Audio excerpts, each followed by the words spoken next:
Reading Whoosh by Chris Barton, Lonnie Johnson's super soaking stream of inventions. Every day brought a challenge for young Lonnie Johnson, the challenge of finding space for his stuff. 6 Johnson kids were squeezed into their parents' small house in Mobile, Alabama. Lonnie would have loved a workshop of his own, but there just wasn't room. There was nowhere to keep his rocket kits.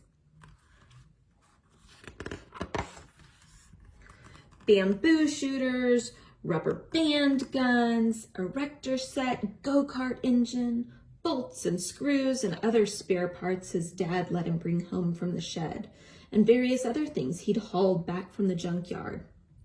Lonnie loved building and creating.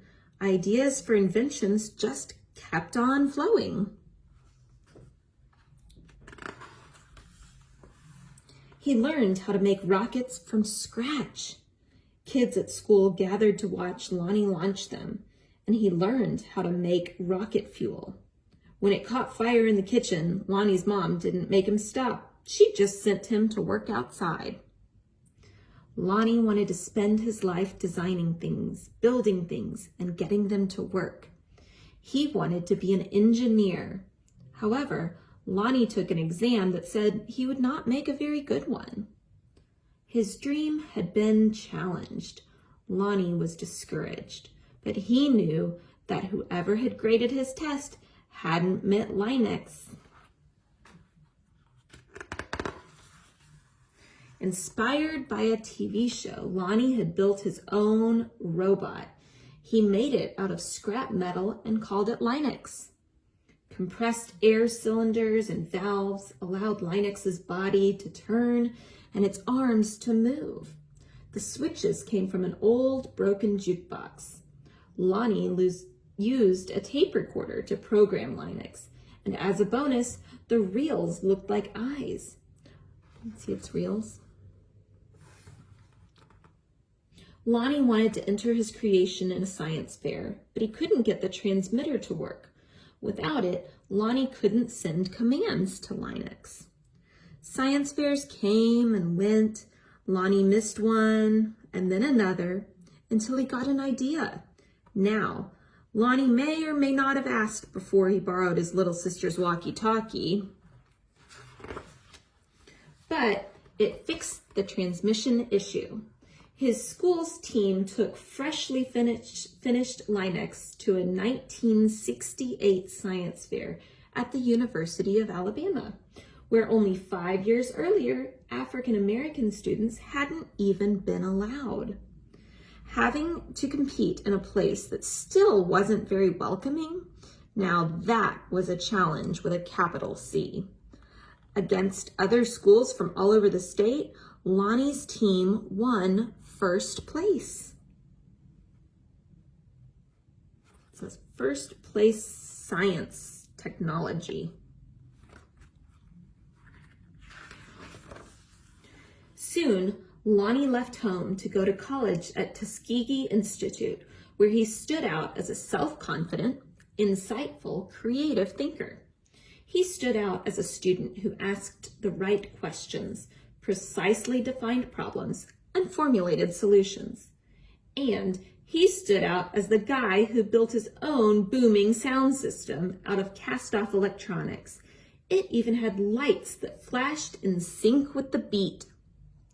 Lonnie sometimes studied right in the middle of his own parties. The extra studying paid off.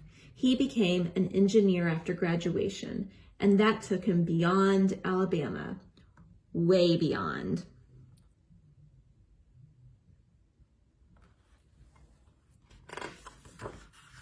When NASA was sending an orbiter and probe called Galileo to Jupiter, the space agency needed to ensure a constant supply of power to the orbiter's computer memory. The engineer who had to figure out how to do it was Lonnie. His challenge was to come up with a lightweight backup system able to keep essential functions going in case the main power was lost. It wasn't easy. It wasn't obvious, but Lonnie found a solution. Some at NASA's Jet Propulsion Laboratory doubted his idea would work. Lonnie convinced them it would. He was right. As it photographed Jupiter and its moons, Galileo was supported by the power package that Lonnie designed. Much of what we know about Jupiter could have been at risk in a power failure, if not for Lonnie.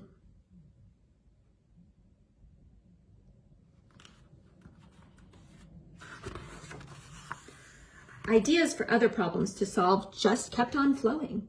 They flowed whether Lonnie was working with hundreds of people at NASA or up late tinkering with his own inventions in, finally, his own workshop. Lonnie knew the worlds of millions of refrigerators and air conditioners needed a new cooling system, one that didn't use R12, a chemical that was bad for the environment. He had an idea for using water and air pressure instead.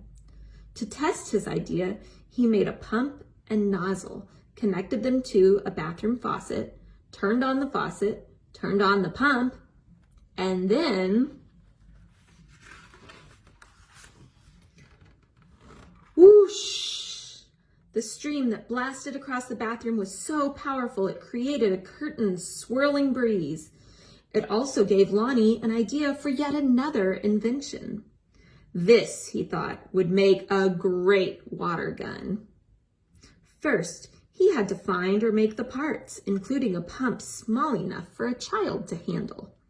Then, he had to glue the parts together into a prototype, an early version with room for improvement. Finally, Lonnie tested his strange-looking squirt gun at a picnic. "Does it really work?" a man asked. "Sure," Lonnie said. "Want to see?" Lonnie worked the pump, which squeezed air into a chamber. When he pulled the trigger, the air escaped, forcing water out with a whoosh.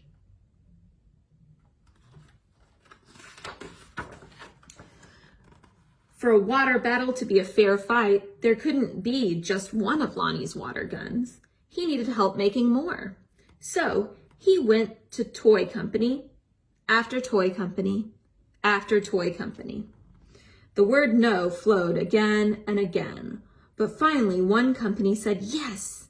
It planned to make his water gun. Lonnie also had other projects, a water-propelled toy airplane, 2 kinds of engines, and his cooling system. He found investors to provide the money for turning his ideas into products people could buy. He made a leap of faith, quit his day job, and devoted himself to full-time inventing.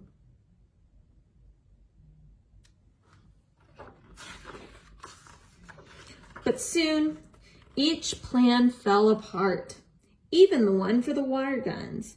These things sometimes happen, but when they happen one after another to the same person, well, that's some pretty bad luck.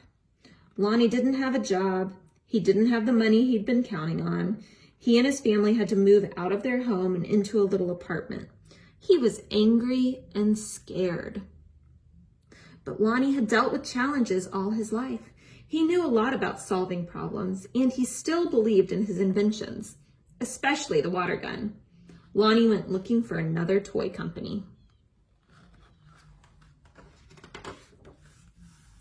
In 1989, he found a toy maker who was interested in seeing the water gun if Lonnie ever happened to be in Philadelphia. "But don't make a special trip," the guy said. Lonnie made a special trip. In his wife's suitcase, he carried a new prototype. He unpacked it, filled the tank with water, pumped the gun until the air pressure was good and high, and whoosh! Wow!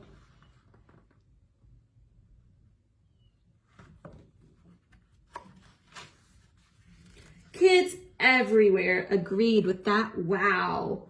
Lonnie's water gun, called the Super Soaker, became a smash hit. In no time, there were Super Soakers in backyards and on beaches, in parks and on playgrounds. Each sale of a Super Soaker put a little money into Lonnie's pocket. All those hours, all those years, that Lonnie spent in his workshop had paid off big time. Now he could afford to do just about anything he wanted. So what did Lonnie do? He got a bigger workshop, which is where you'll find him today, because facing challenges, solving problems, and building things are what Lonnie Johnson loves to do. And his ideas just keep on flowing. The end.